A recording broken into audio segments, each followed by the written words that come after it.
Yo quisiera hilvanar sobre la exposición del doctor Consuelo. A ver, yo comparto lo que usted ha señalado. Sin la suspensión no va a existir el amparo. Pero la pregunta concreta es la siguiente. Afortunadamente el Senado hizo una tarea insuficiente, pero hizo algo de revisión. Y se quitó esta disposición mendaz que se intentaba plasmar en el 260 de justificarle a la autoridad la imposibilidad material del cumplimiento del ejecutorio. La pregunta concreta es esta.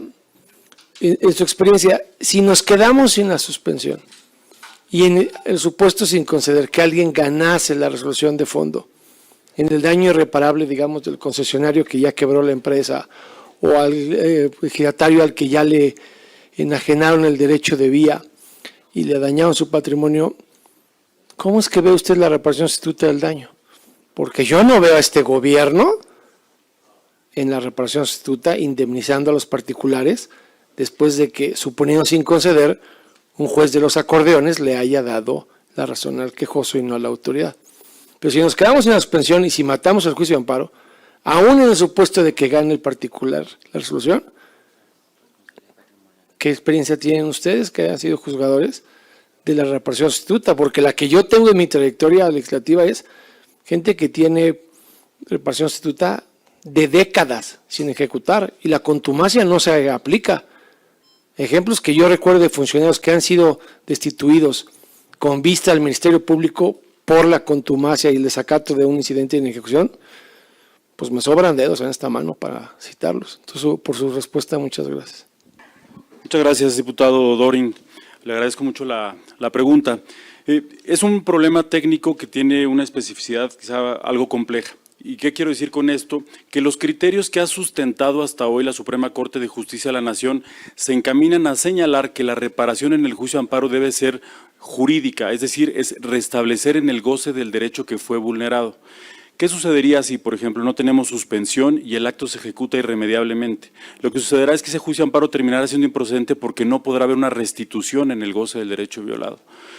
Cuando hablamos de un cumplimiento sustituto, lo hablamos cuando ya había un ejecutorio de amparo, ordenaba a la autoridad y materialmente no puede cumplir. Entonces se tramitaba un incidente de manera tal que pudiera sustituir ese cumplimiento por otro donde pudiera de alguna manera mitigar esta afectación que se le generó al gobernado. Pensemos en la destrucción de una vivienda, se ordena que se restituya y la autoridad no tiene posibilidad de hacerlo porque la vivienda ya no existe, pues lo que sucedía era, bueno, pues te puedo poner en propiedad de otro inmueble o puedo hacer una concesión o una reparación económica, pero normalmente este tipo de reparaciones se ha sostenido por la Suprema Corte que no son propias del juicio de amparo. Hay excepciones, pero no son la regla general.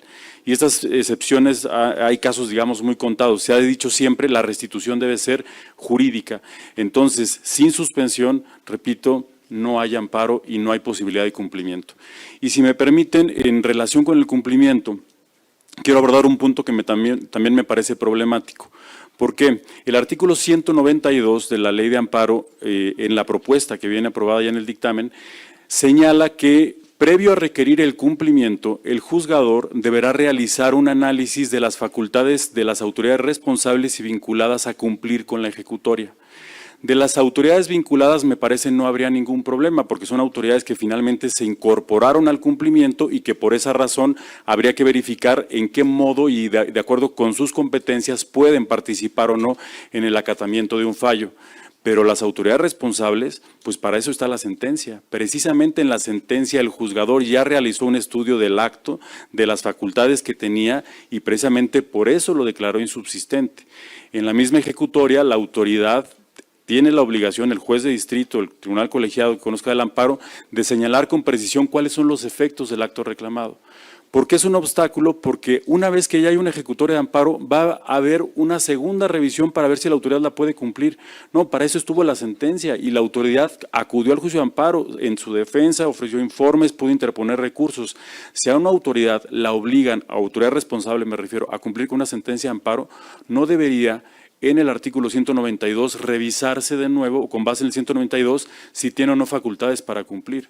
Me parece que el artículo 192 solamente debería referirse a autoridades vinculadas y no responsables, porque se le estaría dando la oportunidad de desacatar una sentencia en un juicio en el que ya fueron vencidas y en el que existe cosa juzgada.